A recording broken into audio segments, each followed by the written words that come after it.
Hello? Can anyone around here speak basketball? There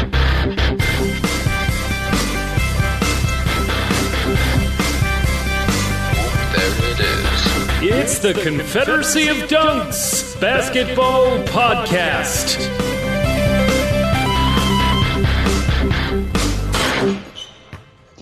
We going back to back. Oh, this is your new thing, eh? You're not doing the hello bonjour anymore? No, I've moved on to a whole new thing. I immediately abandoned my hello bonjour thing. I didn't feel like I was saying bonjour right. It always, when you say the back-to-back thing, it reminds me of when I was at a Blue Jay game and there was a guy running down the aisles just saying 92, 93, back-to-back. And he went like through the whole Sky Dome.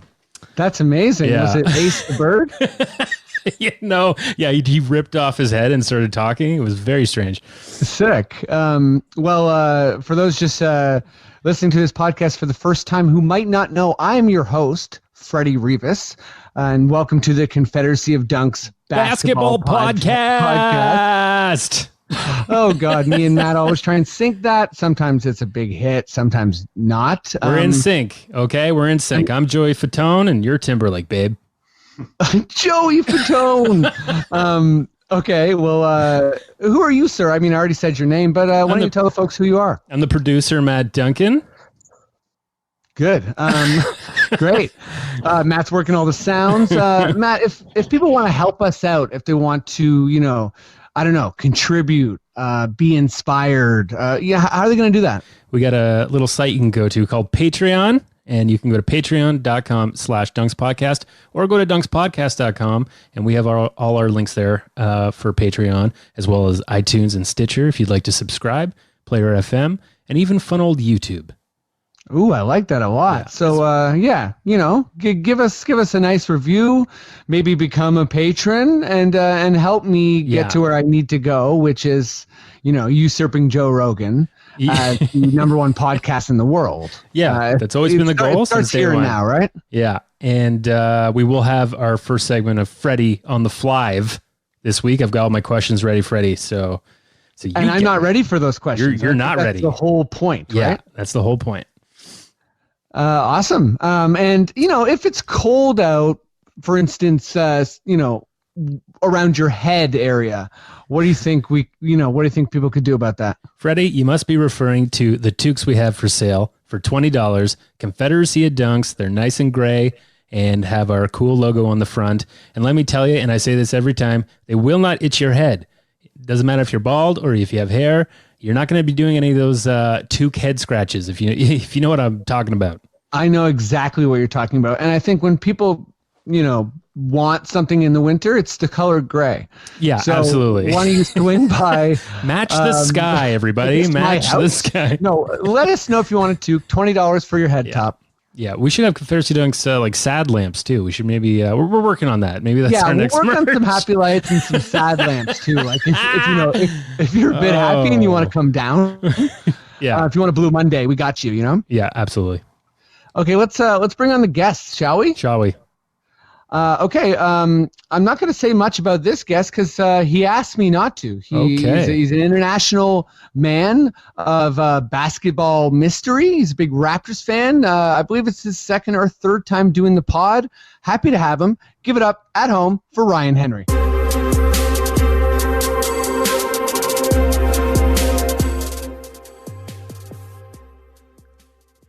Ryan?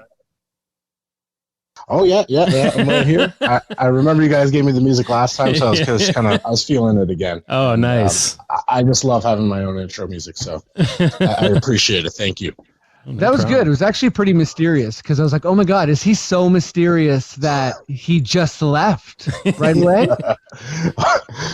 I do that sometimes. I do that. But I would also like to say, I don't know if you remember, I am the Dallas Mavericks aficionado as well. Oh, that's right. Oh my God. This must be a boring year for you. It's horrible. Just without Dirk, there's absolutely nothing and no one to be excited about on that team. I'm sorry. Totally. Like, I guess DeLon Wright, that's cool, but not much else going on in Dallas. There you go. no, obviously you got the KP Doncic madness. It's amazing there, but we'll I'm sure we'll get to some Dallas talk because I don't think any podcast can really exist now without talking a little bit about Dallas. It's one of the biggest stories. Yeah. But let's bring on guest number 2. My brother. We are very close in age. I think it's 14 months. He's hilarious. He is obsessed with basketball. He shares season seats with me, section 309. We both fell in love with basketball together by watching VC take over the planet. Give it up at home, or if you're me, you can actually clap in your home for Miguel Rivas. Yeah, I'm going to surf over my music. Oh, yeah, listen. Oh, yeah, Wiggletown. Wiggling around. Thanks for having me. Blobby Samba, baby. Sorry, go ahead, Matt. No, I just said Blobby Samba is signature music. Yeah, does that music still feel good for you, Blobby Samba? It felt the best it's ever felt this time. Like I could really visualize the waves and the Blobby Samba. That's all I want to hear. If you're surfing over, like a Blobby Samba song, what's your surfboard like? Is it like basically like a whale or something, or? It's like a tap dance shoe, but it's one tap dance shoe, and it's like enormous. Yeah, I'm the Salvador Dali of this podcast. That's good. I like that. Okay, well, speaking of a dripping clock, I think let's get cracking on some Raptor stuff here, right? Maddie, would you give me that Raptors sting? When I say Bobby, you say Webster, Bobby. Webster. Bobby. Webster.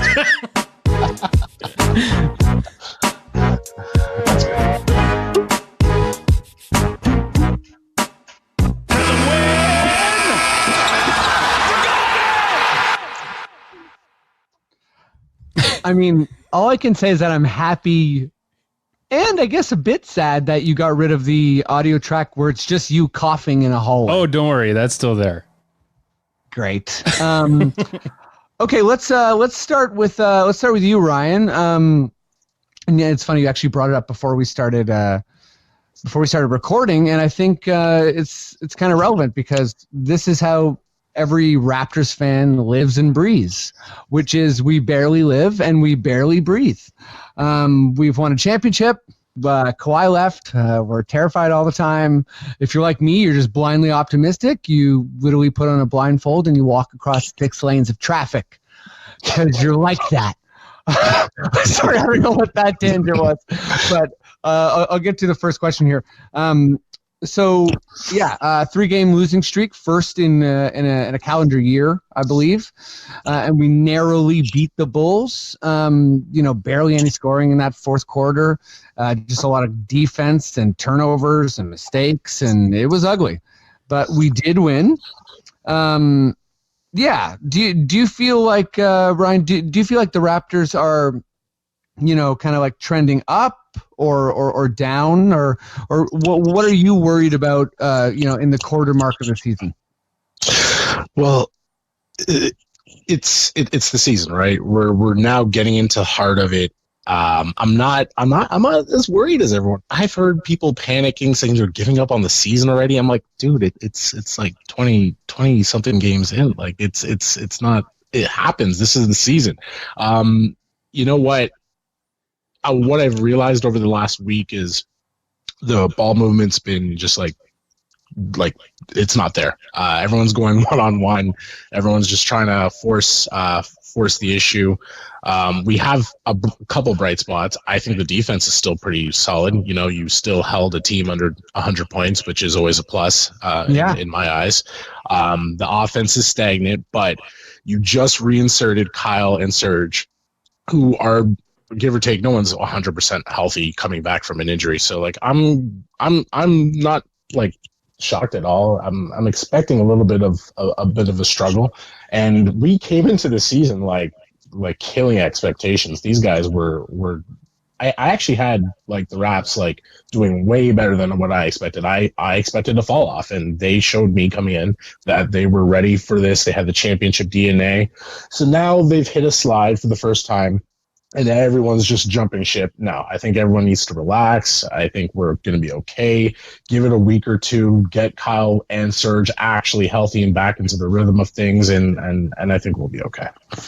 Wow. You hear that, folks? That's a calm Raptors fan. It's wonderful. It's wonderful to hear. But let me push you a little bit, Ryan. Is there anything that you are worried about, even if it's not the season, like if you don't think the season's going to get derailed? Is there anything that does concern you? It was the offense during this last 4-game stretch. I don't know. Just like they kind of forgot who they were. The reason why this team won a championship this past season and were playing so well is it was the ball movement. It was the unselfishness. All these new guys coming in, just playing their role, just kind of, again, working as a unit. I don't know why it's gone away from that. I don't know if anything's really changed, but they just got to get back into sharing the ball, and hopefully, I don't know what Nick's plans are of obviously figuring that out, but it's just the ball move. I just need to see more of that instead of the one-on-one and just try to force the issue. Yeah, no, I think it's a good kind of observation with the ball movement, because I think the defensive intensity has been there. Like you said, we've been holding teams to good numbers. And I think, reintegrating Serge and trying to keep Rondé is a little bit kind of, it's complicated, right? Those two share a lot of space on the court. Mm-hmm. Traditionally, they both can't shoot the three, even though, Serge is actually doing okay this year. But he doesn't like to live out there, right? Serge it's well documented. He likes being a center, and then you bring a guy like Kyle back, who, we all know is unselfish. We all know is very talented. He's obviously not a problem, but I think, he even said in an interview after the Philly game? It might have been before that, actually, but he was just kind of talking about, he's aware that Fred and Boucher and Siakam, well, less so Siakam, but a lot of the other guys kind of found a great role with him off the team. He actually said, hey, they won a lot of games without me. And then I think he kind of caught himself and was like, well, we were 6-2 with me. But he's aware that chemistry is really kind of, I don't want to say fickle, but it's a very nuanced thing, and you have to engage with it in, very analytical and kind of, experimental way, which we've all seen Nurse do. But I think it's fair to say that our offense has lost its pop.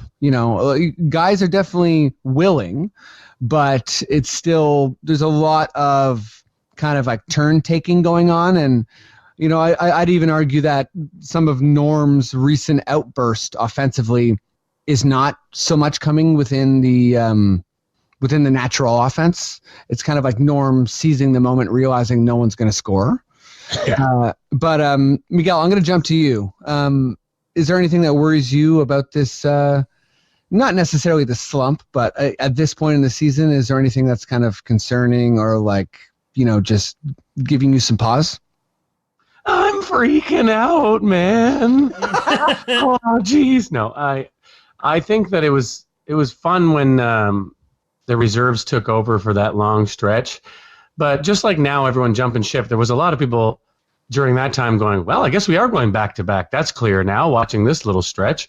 So it's like we're just such a flip-floppy fan base that way that we forget about the length of the season. But I think this skid, I'm not panicking or anything or thinking about trades, but it definitely highlights a number of problems that have to be addressed. And if you want to be a team that's going to go deep every year, and especially this year, you got to stay on top of that stuff. So, I mean, one thing that's pretty clear to me is that we've been crushing teams with our fast break for so long for this opening stretch. And historically, that's just a leaning on fast breaking for most of your points as a recipe for failure down the stretch of the season and into the playoffs. Right. And so, like we've been saying, watching these one-on-one plays, kind of be a struggle is not necessarily something that's going to be righted really quickly, but it is something we're going to see a lot more of as teams start to take away the fast break opportunities, which are sort of easier to do. And so, wondering where the offense is going to come from, which was a question from before the season started, is still a realistic thing. And it's, as everyone's been scouted through this stretch, it's starting to become clear. You're like, okay, the offense is still going to be a struggle. We're going to hang our hat on our defense, which is fine, but the offense is going to be a struggle, and we need to be very creative about how to get the most out of this team offensively. Yeah, and I think you kind of nailed it, and it also reminded me that last year, I think because of Kawhi and because of the way he was traded from San Antonio, it was such a it wasn't a complete narrative. Like the Raptors team had such a surplus of talent that we could run our own offense. Kawhi could run his offense, and we would just bulldoze teams, and we could be imperfect and win. And I think it all came together in the playoffs, and we did become that kind of perfect team. And for a tiny stretch, we were bulldozing teams now. And whoever's the sort of, every team takes on the personality of its leader. And we've been the Lowry team for many years. And last year we were the Kawhi team, and you take on some sort of that identity. And I think maybe with Lowry out for such a long stretch, you saw a new potential identity forming for this team that's not ready yet, but that you could see years down the line. And maybe that's what was exciting. And even maybe that's what was exciting for the players. And then Lowry comes back, and he's my favorite player, but he's personality dominant, and he alters the way the game flows and functions. And I think, adjusting to that is going to be a long stretch. It's going to be a long time.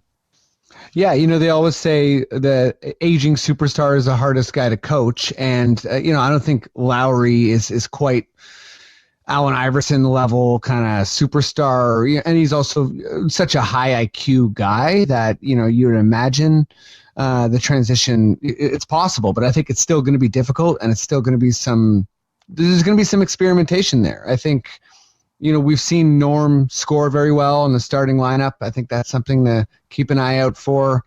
I think we've also discovered that Boucher, and I've said this a couple times in the pod already, but we've discovered that Boucher, he's really not thriving as a big man. He's kind of thriving as a swing man. And I think with Rondé and Ibaka and Gasol all kind of taking, minutes as really big guys, I think Nurse is a bit unsure about how to use Boucher. When you just needed people to cover minutes, you just throw Boucher on there, and that was how it was going down. But the full squad's back, so I think we're really going to have to hone in on specific skills. But Miguel, I'm actually going to stick with you. Oh no. That's right, I am. Tomorrow is one of the biggest days of the season. Tomorrow will be today for whoever's listening to this, but it is the return of Kawhi Leonard. Never heard of him. Yeah, I think a lot of people are just figuring out who this guy is, and they're learning that he's pretty good, and he had a, I would say, fairly historic playoff run last year for us. But I'm just gonna kind of put this question into fantasy land. What is the best possible outcome for the Clippers Raptors game, for the Kawhi celebration, for everything? What is Miguel's perfect possible outcome for Kawhi's return to Toronto? Well, I hope he gets massively cheered when he accepts his ring before the game. I hope it's like emotional. Maybe he says something nice about the city, like "I like pizza," or something like that. Yeah, and or even just "I had pizza when I was here." Yeah, that'd be good. That would make me feel real good. But then I want to smash them. They beat us this year already, and I felt like we could have beaten them. And I would really like to. Weirdly enough, I'm not even thinking about Kawhi for this next game. I'm thinking about the Clippers as a legitimate team and a legitimate contending team. And the Raptors need to beat up on one of them again. So I want to cheer for him, and then I want to beat his brains out. I don't know.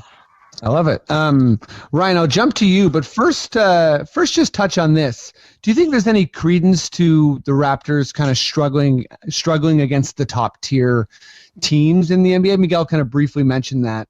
And I'm not sure how I feel about that because, we beat the Lakers and I feel like we've been very competitive against really good teams in the NBA, and we've had a lot of injuries. So I'm not sure if that's fair, or I'm not sure if I'm kind of like in denial. So just kind of touch on that, and then tell me your ideal Kawhi return. I don't think we have struggled against the top tier teams. Yeah, you look at the 3-game losing streak. Yeah, you had Miami, Houston, and Philly, and that is top tier. But before this losing streak, we were doing pretty well. I think we had a win against the Blazers. I don't know if you can count them as a top tier, but they're back up there. Last year, maybe. Yeah, you got the Lakers. That was a statement win, and then we've had a couple of close contests. But again, I don't think we've struggled. I think everyone's just kind of losing their ish over the last 4 games. But it just comes back to the offense, and I think once everyone's just again reintegrated, they get their identity back. Because to be honest, they've just lost it. Just in the last 5 minutes of the game last night, I was just like, okay, you got Norm who's hot. I think that they should just feed him the ball. They kind of just kept going away from Norm, and Siakam would go one-on-one, come up short. Kyle would go one-on-one, come up short. And I'm just like, you guys need to get an identity each game. And Norm, if that's your hot guy, go back to Norm. Look what he did just last week. I think they just kept going back to him. He's on a great run.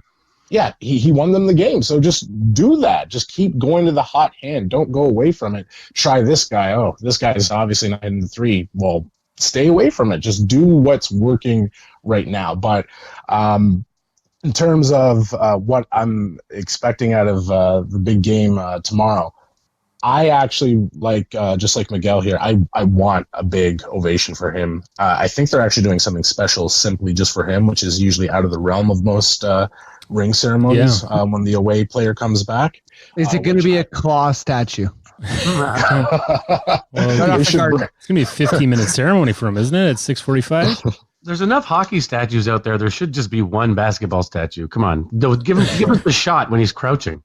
Yeah, anything. And honestly, the fact that they're going to do something special just for him, to be honest, I think that's great. That shows the respect. I don't think he's going to get the booze, but in terms of the actual game, what I want is I actually want him to show out. I want him to have a good performance. I want him to have an NBA Finals level performance, but I also want to crush him and still get the win, because if the Raptors get this win, I think that puts everyone in the city back on cloud 9 again. That immediately becomes our statement win. I think you're right.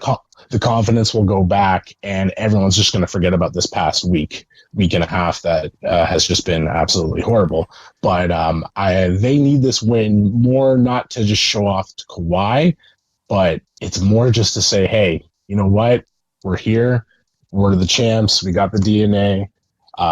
We slipped up a little bit, but I think we proved that we're still elite with this quality win. And again, it would be the best win of the season, even I think better than the win over the Lakers. For context, the Raptors are 6-7 against teams above 500, but 3 of those losses are last week, and 5 of the 7 losses are on the road.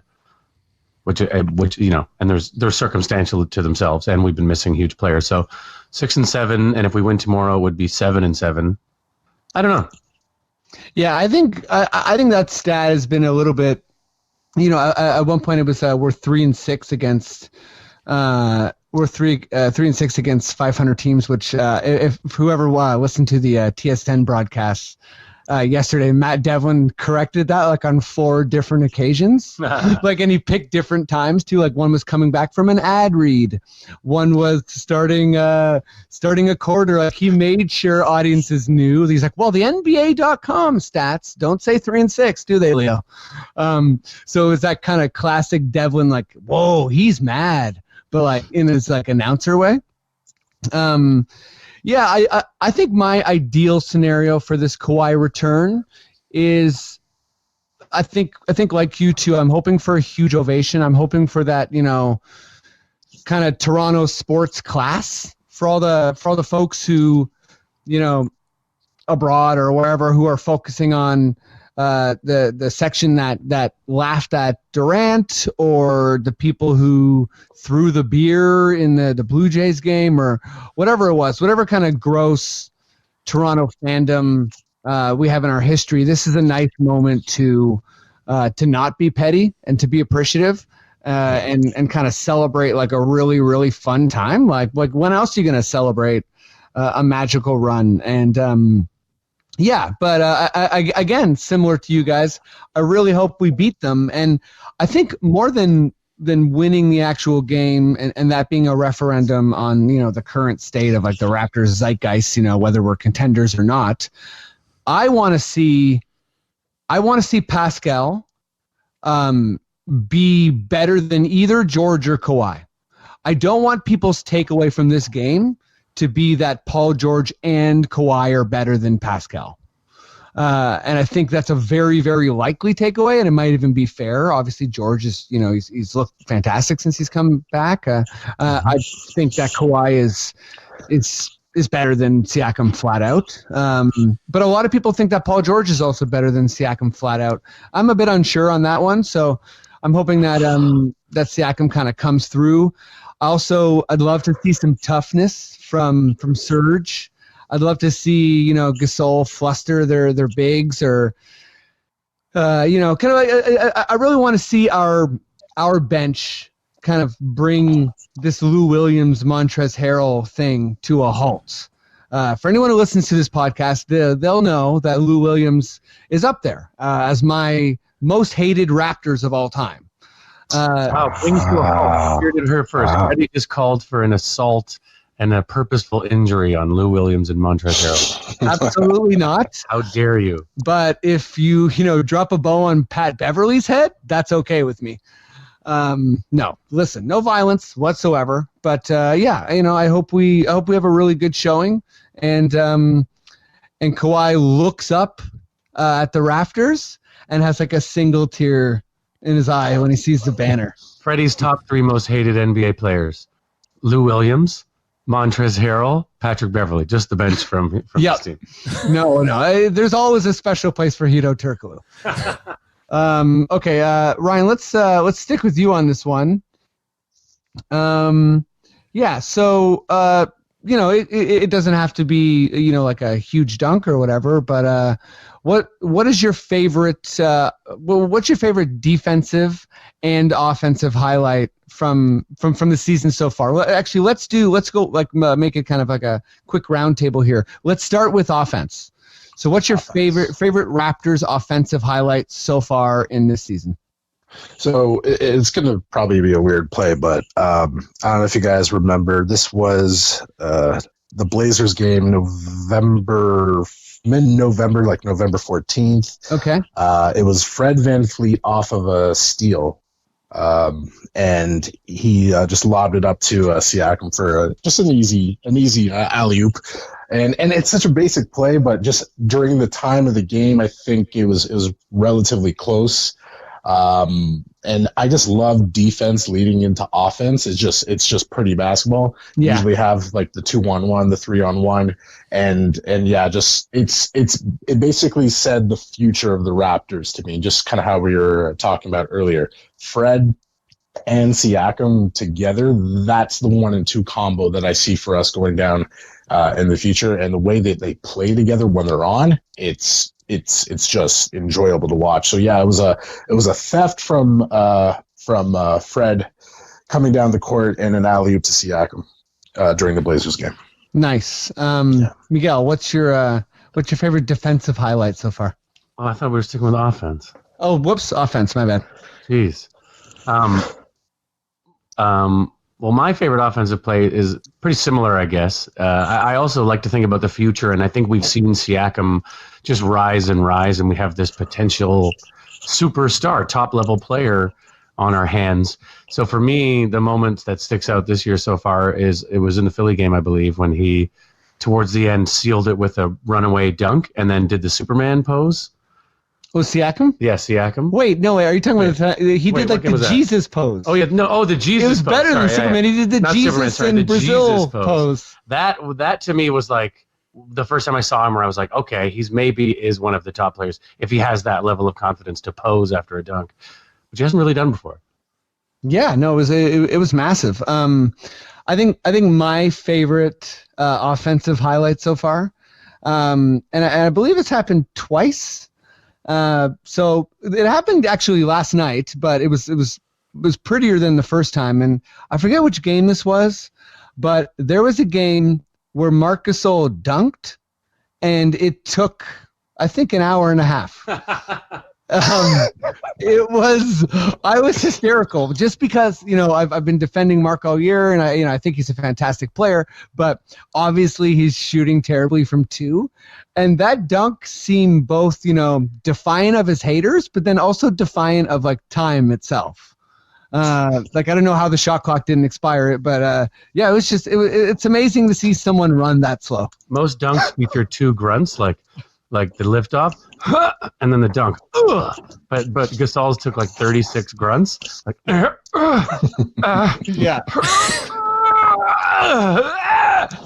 Yeah.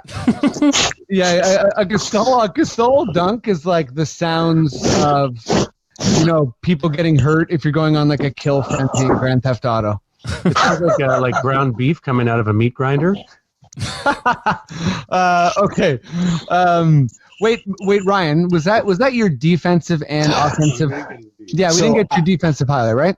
Yeah, you didn't get my defense. Okay. It was just defense leading into offense, but my defensive play is a little bit more exciting. It was, speaking of the Clippers, the last time we faced the Clippers, it was Boucher absolutely meeting Harrell at the apex and just shutting him down.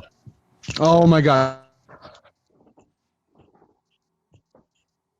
Offensive highlight. We're syncing up here because mine's a Boucher highlight too. Oh, no. It was in the Lakers game when they started going on that surge. He took a charge.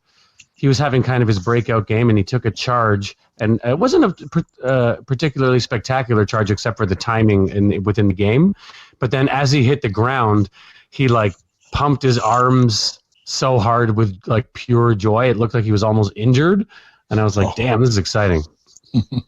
Okay, I was definitely going to go Boucher block in the Lakers as well because you're talking about a charge. You took a charge. Oh, took a charge. Okay, then actually still mine's also Boucher. I thought I had to pivot there. So, I'll say my runner-up was Gasol's entire game against Embiid, but my single play is Boucher's like King Kong block on LeBron in LA. Oh, I think LeBron just didn't see him coming. And I mean, no one sees Boucher coming. I think every time they see him for the first time, they're like, "Who is this?" So slight coming down the river. Block. You can't see. I like that. You can't see a slim duck. Okay, I was literally just gonna repeat what you said. But you also can't see a surge in votes by the Bloc Québécois.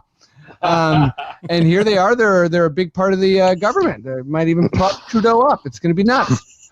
Okay. I think let's move on to some NBA. Unless Ryan, do you got any kind of other loose Raptors thoughts out there? I'm liking the young guys. Honestly, to be honest, I had no idea about Terrence Davis at all. Like, oh my God, I had no information on this kid. It was just another one of those Masai moves just to take him, and I'm loving what I'm seeing out of him, and I hope it continues. And I think it's just more, again, appreciation to Masai and our scouting that we just take gems we find gems out of nowhere and just they play. So Terrence Davis and the bench is that's why I'm optimistic. Talking about plays I like, Terrence Davis has a go-to play that just like is so pro. It doesn't look like a rookie should be able to do it with such consistency, which is whenever he's in a pick and roll situation. As the big man rolls, he does like a drop bounce pass to the right while facing forward. And it's like a difficult pass, and he executes it perfectly every time. It's so impressive. Yeah. There's so much to be optimistic about. And we've had a lot of injuries this year because even, McCaw's been injured and Matt Thomas broke his hand, and I think Stanley Johnson's injured. But I'll just do a quick shout out to Open Gym. Anyone who listens to this podcast probably watches Open Gym. If you don't, check it out. It's amazing. It's like just a documentary of the season as it goes with the Raptors.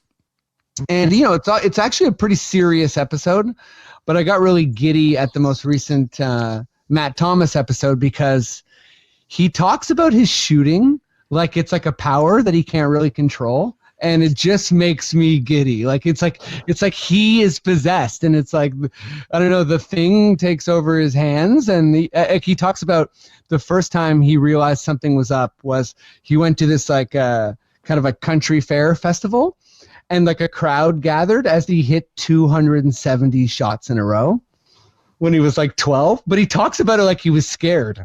It's great. You hand the guy a fork and he just throws it like he can't hold anything. His hands are like Cyclops' eyes, like he needs special glasses. Hey, it's who he is. It's what he does. He's our Matt Thomas. I don't know what that was, but it felt good. Matt, if you're ready for the NBA, would you give me that NBA sting? This is Adam Silver. The tugboat gets everybody.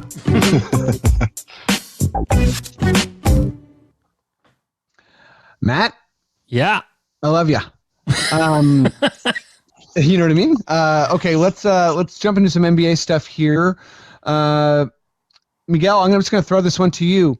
At this point in the season, who is the coach of the year in the NBA?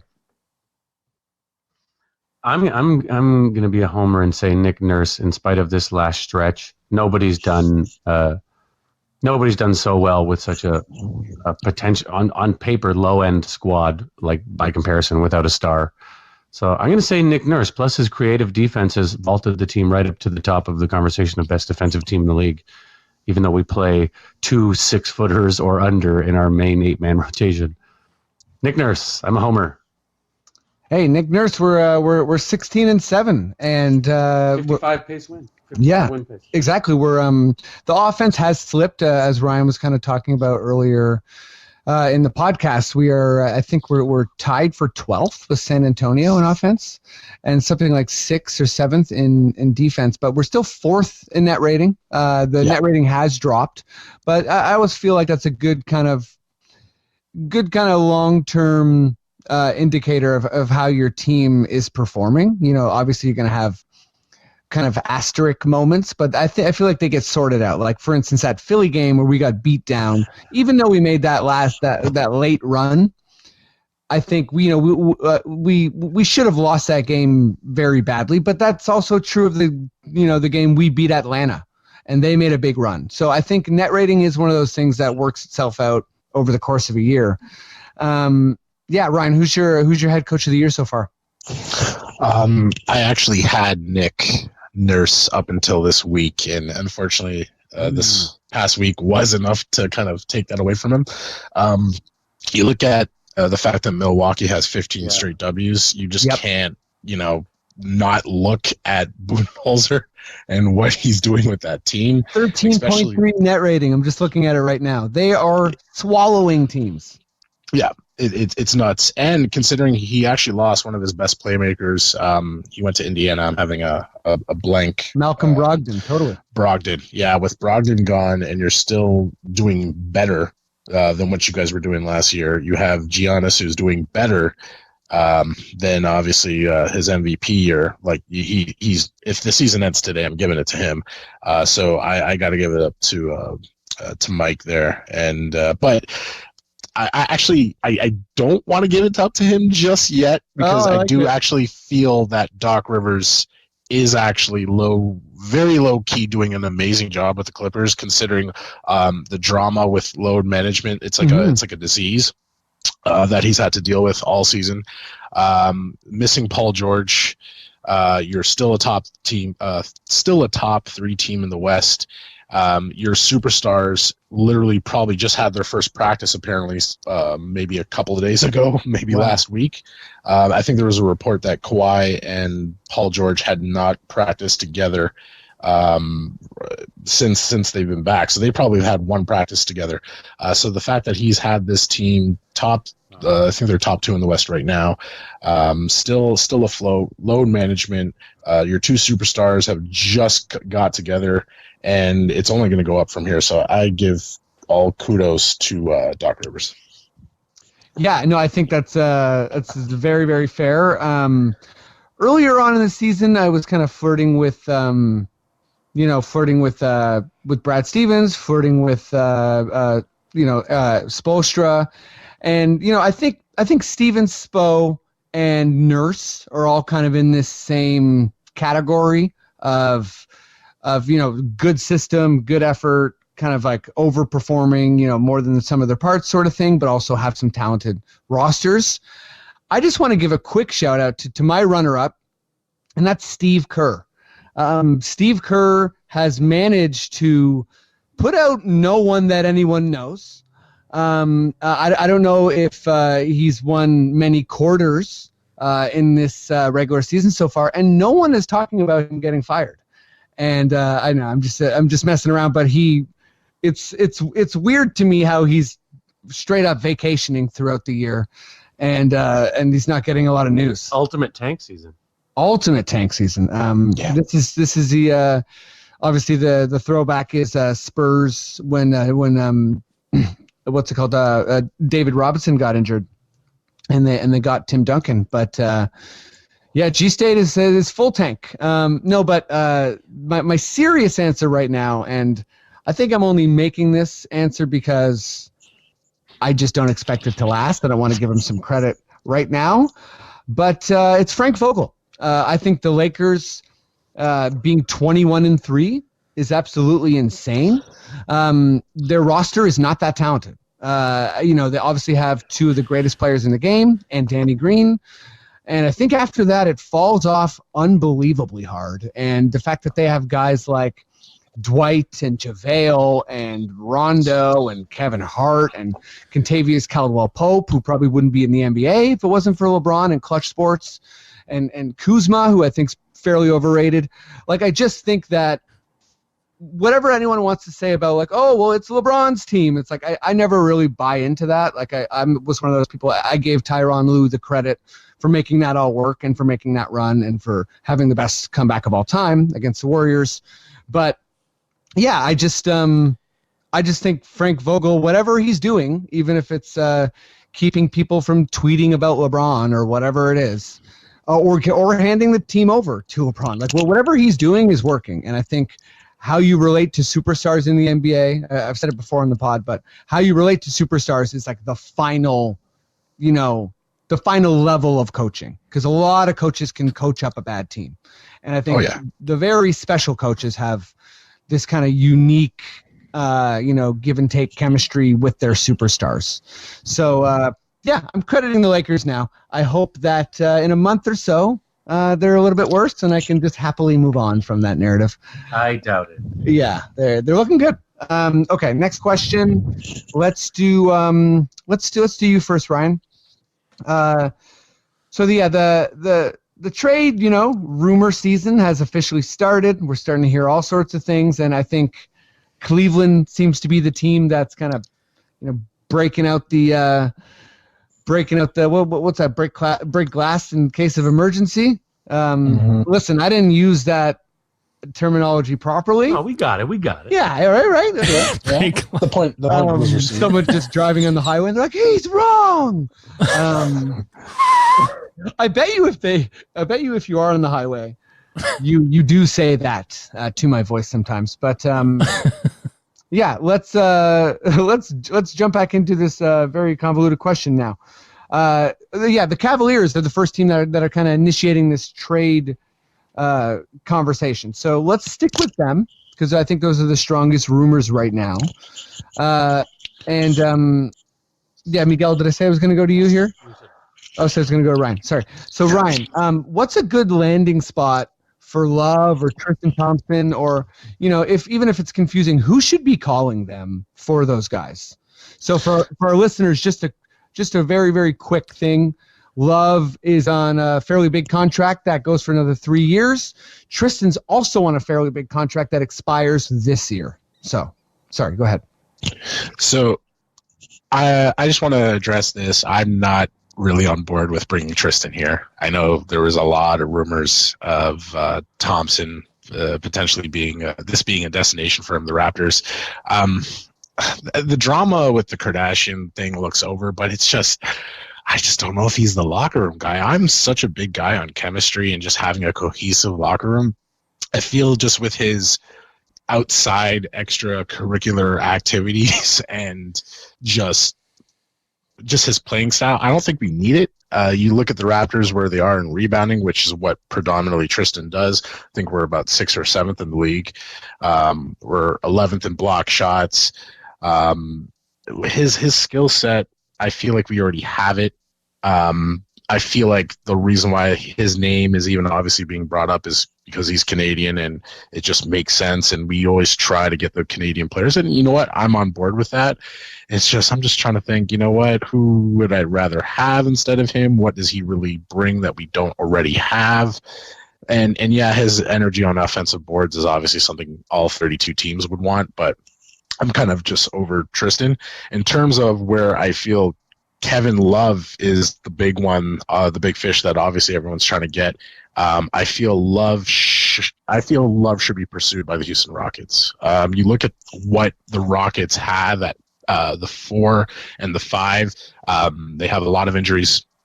I think Eric Gordon's out. Their three-point shooting is abysmal. I think they're like 25th in the league, but obviously because they're analytical and they just shoot the three ball whenever they can, so they live and die by it. If you bring in Kevin Love, you're going to have a guy who can space the floor. Obviously, James Harden's going to be passing him. I believe was it UCLA brothers? The Russell Westbrook and Love connection would also work in Houston, and all I see is Euro stepping and dishing the ball out to Kevin Love, who's just going to be ready to shoot a three ball, and I think that's just beautiful basketball between the three of those guys. Yeah, I mean, when you think about like James Harden and the way the Rockets play, obviously Love is kind of like a perfect guy for that system. I just whipped out the Houston Rockets salaries though, and I think it's pretty complicated because Russ is making 38, James is making 38, so I think one of those guys would have to be the guy, or you're combining like Clint Capella and Eric Gordon. Yeah, and Eric Gordon, I don't even think I didn't realize, but he's so this year he's 14, next year 16, year after that 18, the year after that 19, and the year after that 20. So if you grab Eric Gordon, you're grabbing him till he retires. Pretty much. Rockets, I mean, who knows? But anything's possible. And if you get like a third trading partner sort of thing, they do have Nene for $10 million a year for 2 years. So, but again though, if you're Cleveland. Yeah, you can buy people out. You can make things work. Miguel, any kind of landing spots for Tristan and for Kevin, you see? Well, I think that I don't want to sound foolish, without being too knowledgeable about the financial situations, but I feel like Portland should come calling on Cleveland's phone to see if they can get someone in there. I feel like they could use either of those guys with Nurkic out for so long. They're just lacking up front, and they've seemed to somehow wander into the 3rd or 4th seed the past few years while everyone's still kind of ignoring them, and they can still get it done. And this year is obviously not true, but they're still that same core minus Nurkic, so maybe a little injection would help them. I also think that I don't think this would work financially, but I think the Clippers should go after Tristan Thompson also. I think they could, if they got him, if they beefed up their front line even more, because Harrell is kind of a mirage on defense, right? Like he's exciting and fun, but he's kind of a pylon sometimes. Right. I think that if Thompson beefed that up, man, they would be right up there with the Lakers. Yeah, I think the Clippers, Thompson's a lot easier, right? Because he's 18 and he's expiring. So they definitely have, Harrell, I think they'd probably want to hold on to. But again, Harrell's going to cost a lot of money next year. So he's one of the biggest free agents on the market. So if they wanted to kind of hedge their bets and pay somebody else, then that is something they could for sure look into. Kevin Love in Portland, I think, it's been a rumor for a long time, but it makes sense. Hassan Whiteside makes the exact same salary, and they also have a bunch of other kind of like fairly tradable contracts or kind of different guys that could add up to get there. Man, if you're Cleveland, like, what are you excited about going forward? Do you feel like glory days are just behind you? And like, what is it to be a Cleveland fan? If I'm Cleveland, here's what I'm excited about. Okay, here's who's coming off the books this year. Check this out: Tristan Thompson, $18 million a year. Brandon Knight, remember him? Oh yeah. They're paying him $15 million a year. Wow. Jordan Clarkson. Yeah, he existed for a bit. He's getting paid $13 million, also coming off the books. John Henson, not Jim Henson, John Henson, is getting paid $9 million a year. He's coming off the books. And then I have Anto Zizic, which I'd be sad that he's coming off the books for 2.8. But yeah, if you're Cleveland, I think anything you can get for any of these guys is a plus. Yeah, but as far as a trade partner, I think the team that really should be looking at a guy like Tristan, and I hate to say this because I never want them to be good, is the Boston Celtics. Yeah. I think the Boston Celtics could really use a banger.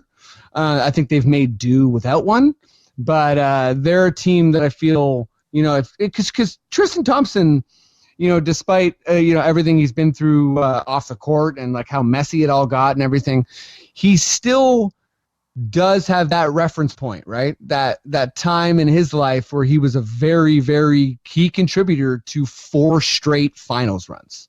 Yeah. One of those runs being a championship. So he definitely has proven that he can be the best big on your team and win a championship. And it's all our asterisks, right? Because he played with LeBron. But yeah, it's fascinating. I think Cleveland is probably going to be the first team to make a move, but we'll see, I guess. Okay, Ryan, let me jump to you for my last question.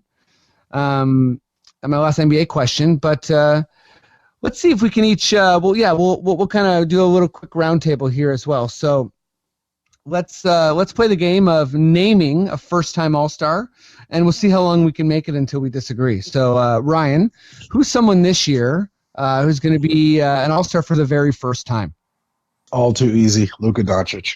Yeah, I wanted to throw that to you, right? Luka, he is probably going to be a starter on the All-Star team. Miguel, who's another starter, or sorry, who's another first-time All-Star? Absolute walk-on, Pascal Siakam. Pascal Siakam, baby. Okay, this might already get difficult for me, but the person. Okay, let me give myself just a little bit of a second here because I'm wondering if this guy has been an All-Star or not. Okay, here we go. I am going to go. Ooh, this is tough, actually, because part of me wants to say, you know what? Let me say Jason Tatum. I think is going to be an All-Star for the first time. All right. I think the East is weak. Yeah. We're all kind of pulling up stats here because I think it gets pretty hard. Yeah, and if either of you full on disagree with me, just let me know because I might be wrong. No. If now that Kyrie's out of there, it's his third year now. He's looked better, and I could see him elevating to that spot. So Kemba's going to make it, and Kemba's made it once, right? Yes. So he made it once. So that means 2 people from Boston, which, you know what? I'm not so sure. I'm gonna say no on Tatum. Oh right, yeah, because I guess he's the first guy to get in, Kemba. Okay, well, you know what? Maybe I'm just dumb. Is there another first timer, Ryan, you can think of that's going to make the All-Star team? So I'm just. Who else? It is a hard question. After you have Luka and Siakam, who are just like they're in. outside of that, it definitely becomes a bit of a harder one. Who else would be performing? Yeah, no. After those two, I'm drawing a blank, actually. I got 2 random suggestions. Okay, hit me up, Miguel. Devin Booker. He's doing 26 points and 7 assists on a Suns team that's currently in the 8th seed. And I don't know, they're fun to watch. If you watch any Suns game, man, they're fun. Yeah, they're a league pass team. Yeah, I think it's fair when you think about. He's got a 70-point game in his history. He's a weirdly exciting player, isn't he? Yeah, he's very exciting.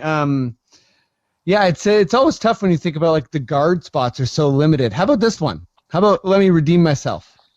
Is Karl Anthony Towns, the best scoring big in the NBA, really gonna get snubbed from the All-Star game again? He better make it. I mean, Minnesota's dipped yet again, so they're out of the playoffs. Like albeit just barely, but they're not in there right now. I don't think, and that's kind of the barometer, right? Anybody else kind of coming to mind for you, Ryan? Just looking through. What about Trae Young? I would. Oh, sorry. Go ahead, Matt. Oh yeah. What about Trae Young? Trae Young, I would say he has not the numbers, but like when you're 14th in the crappier conference, like I think that's just like an automatic elimination. I think Vucevic has had that a couple times where he's just had ungodly stats, but it's like his team sucks so bad that someone's got to get 30 points a night, and it must I would sign off on Devin Booker as well. Okay, I think he's got a shot. I think the coaches will give. I think the coaches would give him that nod. Let's not do this for every 6 points a game. Let's not do this for every position. But who are the automatic West guards, right? So let's say Harden, Doncic, Lillard, 1, 2, 3, and then I guess maybe the door's open because it's not Rondo or no Clay, no Steph. That's 2 spots opened. Yep. What about here's another sneaky one. He's only doing 19 points a game or so, but their team is doing so well. What about Jamal Murray? I think he could sneak in there. He doesn't have the stats, but he's like a coach's dream, right? Like, don't coaches love the way he plays? He's such a high IQ guy. Yeah, no, I think that's a pretty solid answer. Okay, I feel like that does it. Unless Ryan, did you have one more suggestion? Donovan Mitchell, I think there's a chance. I mean, especially with how bad Conley's struggling, and they are a playoff team. I wonder if they get more than Gobert, though, right? Yeah. But Ryan. Sorry, did you have one? First timers, no. I think we got them all pretty much. But yeah. No Wiggins. No Wiggins. No Wiggins. You need first of all, Towns has got to get in. He's tied with Siakam for points. Really? Wow. Yeah. Wiggins he's balling, man. He's balling. But maybe Lillard's not a forwards because the Blazers are so far down too. Maybe Lillard, because the Blazers are struggling so hard, is also, I don't know, I'd give it to Booker over Lillard so far. Poor McCollum as well is also playing pretty well, but he's never been an All-Star. I think he's the highest paid non-All-Star in the NBA. Him or Mike Conley, I believe. Although, Mike Conley's definitely been deserving many times. Anybody from the Thunder? They're kind of sneaky hanging around. The only name that is Paul, but he's not. I'm not taking him over those 3 guards that we mentioned. Yeah. Okay, well, let's move on to the final segment. Are you boys both ready to do some quickish questions? Yeah. Okay, Maddie, give me that quickish question sting. Quickish questions. Oh shit! Let's try that again.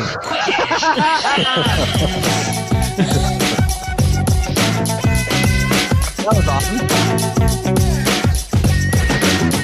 Oh, you should have saw me too. I was so confident when I pressed the button. I was like, yeah. No, wrong. Nope. Yeah, you're happens to the best of us. Sometimes when you play Mario Kart, you drop a green shell. Yeah. And you're confident. It's not going to hit you, and it does. It just doesn't work out. Okay, let's get into it here. Some quickish questions. If it's your first time listening to the pod, I'm going to stumble through some questions. I'm going to read them as fast as I can. I'll slur a bit. I'll stutter a bit. We'll have a laugh. Guess. The only rule is you have to answer as fast as humanly possible. No humming, no hawing, no phoning a friend. No. Yeah, that's right, Matt. I'm really going for it because I'm also looking for my questions. Okay, found them. Ready to go. Ryan, are you ready? Yep. Matt, or Miguel, are you ready? Yes. Matt, are you also ready? Always. Okay. Well, we covered this a little bit, but Matt, I'll start with you. How about this? Matt, why not trade for Kevin Love? It's from Jonathan. Well, I'll say why we shouldn't. And I think that he's just not going to fit very well with our crew. And I think that, give me Kevin 4 or 5 years ago and then we'll shake something out. But I think, he's kind of like with Danny Green, where it's like you want him on a team with contenders, I think. Cheers. Which is also us, but like a West team. Yeah. Miguel, it's come from Yao. Ask Miguel if he sees any parallels between his journey back to the court and Victor Oladipo's. I do.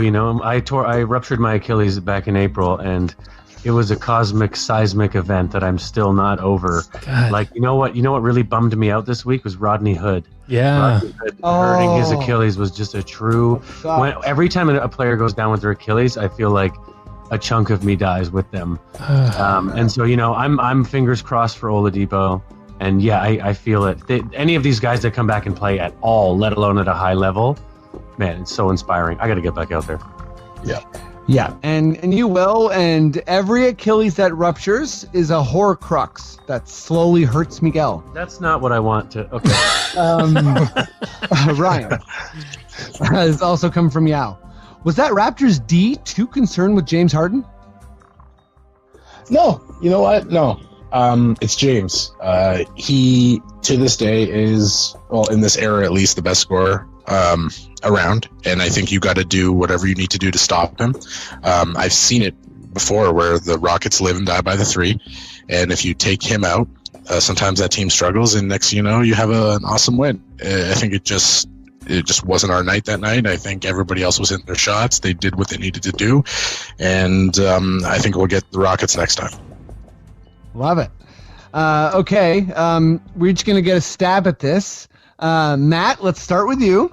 Oh boy. Do your best impression of Matt Devlin shouting a random word when someone hits a big shot. Can be in English, Punjabi, or otherwise. I think we'll all stick to English so that we're not accidentally racist. Matt, someone just hit a big shot. You're Matt Devlin. Go for it. For the hold on, let me start again. Slam hole. You committed. I love it. Miguel? From Flin Flon! He said that this week. From Right in the hoop, Raptors' very own. Ryan? Holy guacamole from Whitby. All the way from... I was going to do an Arn Pryor joke, like... it's getting windy in the valley. You know what? I don't get to do it twice. You know what's fun too is Paul Jones impressions. You guys ever listen to the Raptors on the radio? Jonesy. He took another coin from the jar and said, "That's the end of my collection." That's what his things are all like that. They barely make sense, but they're so funny and clever. I love it. Okay. So this is going to come to this is for Miguel. Miguel, which Raptor performs most like a Subaru? It's coming from Tom. Oh, I'll probably give it to Freddie VanVleet because he's reliable and, the lease options are pretty reasonable at this stage of the game. And, he looks good in multiple colors. I love it. Okay, final question. It's going to you, Ryan. It's coming from Jonathan. On the eve/day of Kawhi's return to Toronto, what percentage of the Raptors fan base would you say is over Kawhi? Are you over Kawhi? And are we done talking about Kawhi? Okay. Percentage that's over Kawhi? Yeah. Honestly, not a lot. I'd say like 2. Not a lot. Yep. I think he's an enigma, and he will forever be in allure in this city. Fair. And am I over him? No, I will never be over him. It's everything. He's an enigma, and he's a robot, and it just, you want to be happy, you want to be sad, but then at the end of the day, you just go back to the championship, and it just puts everything in perspective. And then what was the third one? The third one was, are we done talking about Kawhi? No. Every season for the rest of eternity, that last season will be spoken forever until, maybe we get another MVP star-like player. But no, we'll never be done speaking with Kawhi. Correct answer. I love it. Okay, that's it for the pod. All the way from Fred Penner's tree hole. What about that? That was pretty good. Thanks for the Fred Penner reference too there, Matt. You must have been sitting on that one for a bit. You got to keep your Canadian content up. Yes, we do. Ryan, I know you're living a mysterious life, but if people want to check you out, we'll plug your social media. But is there anything you got going on you want to let people know about? So I wanted to say it at the beginning, but it is in development right now. I used to and still am operating a basketball website called Press Basketball, and we are actually going to be hopefully relaunching a monthly, kind of weird, right? But a monthly podcast and YouTube show, which hopefully is going to be launched in January. Awesome. Nothing weird about it. Yeah. More basketball, the better. And sorry, what's the name of that again, so people can look out for it? Press Basketball, and if all goes well, it is the return of Below the Hardwood, featuring one of your guests that you've had before, Alan Shane Lewis. Oh yeah, the one and only. Yeah. He's famous for cheating at the game of bump. Yeah. Against me. Yeah, most people know him for that, I'd say. Miguel, you're doing shows, right? You're doing stuff. What's up? I'd like to just promote the holiday spirit this time of year, and everyone be nice to your neighbors and also to strangers, and definitely support local business as you buy gifts for the holiday season. Thanks for having me on the pod. Beautiful. Thanks for listening to the podcast. Support, subscribe, become a patron maybe. Hit me or Matt up for a toque, and enjoy this Kawhi game. It was a very special thing we all went through last year, and let's enjoy the ripple effects, shall we? Hello. Cool. Thanks, everybody. Can anyone around here speak basketball? There